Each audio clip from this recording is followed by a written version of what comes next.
Okay, இப்போ நண்டுக்கு குழம்புக்கு தேவையான அளவு 2 ஸ்பூன் எண்ணெய் விடுவோம். சரியா?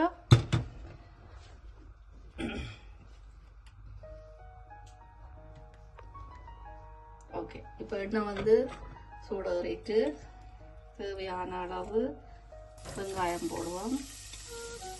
நண்டு குழம்புக்கு வெங்காயம் கூட போட்டால் மிகவும் அருமையாக இருக்கும்.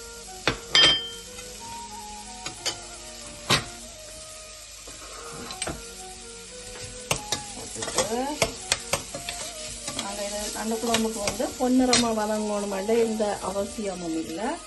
அதோட செத்தல் மிளகாயும் போட்டு வெந்தயத்தையும் போடுவோம். சரியா?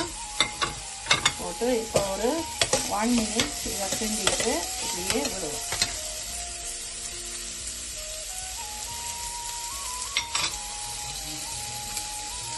இப்போ நாங்கள் என்ன செய்ய போகிறோம்னா நண்டை போட போகிறோம். சரியா? நண்டை போட்டு நல்ல மாதிரி வடிவாக ஒருக்கா வெங்காயம், நண்டு, செத்தல் மிளகாய், வெந்தயம் எல்லாம் நல்ல பொடியாக ஒன்று சேர்ந்து வருமளவுக்கு போட்டுட்டு ஒரு 3 நிமிஷம் மூடி விடுவோம். இப்போ திருப்பி நாங்கள் நண்டு குழம்பு கிளறி போட்டு அதுக்கு என்ன செய்யணும்னா தேவையான அளவு தேங்காய் பால் விடுவோம். சரியா?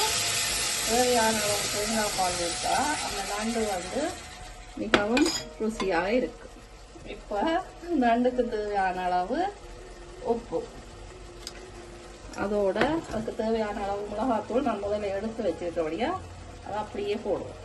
போட்டுட்டு இந்த நண்டில் மிளகாத்தூள் உப்பு எல்லாம் சேர்ற அளவுக்கு வடிவாக கிண்டி விட்டோம்னா ஒன்றோட ஒன்று சேரும். இப்போ என்ன செய்யணும்னா இனி ஒரு 2 நிமிஷம் மூடி விடுவோம்.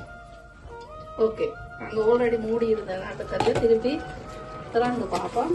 இப்போ வந்து நண்டில் தூள், தேங்காய் பால், உப்பு எல்லாம் நல்லபடியாக சோறு இருக்குது. இன்னொரு 7 நிமிஷம்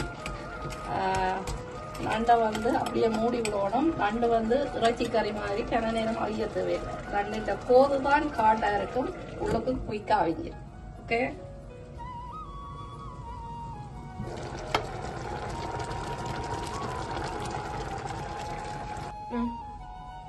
ஓகே. இப்போ நண்டு திறந்து பார்ப்போம் எப்படி இருக்குமா. சரியா?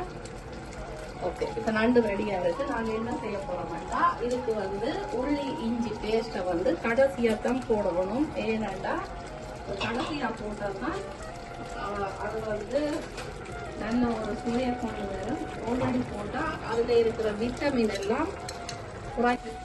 ஓகே, இப்போ சுவையான நண்டு குழம்பு ரெடி. வாங்கோ, ரசிப்போம்.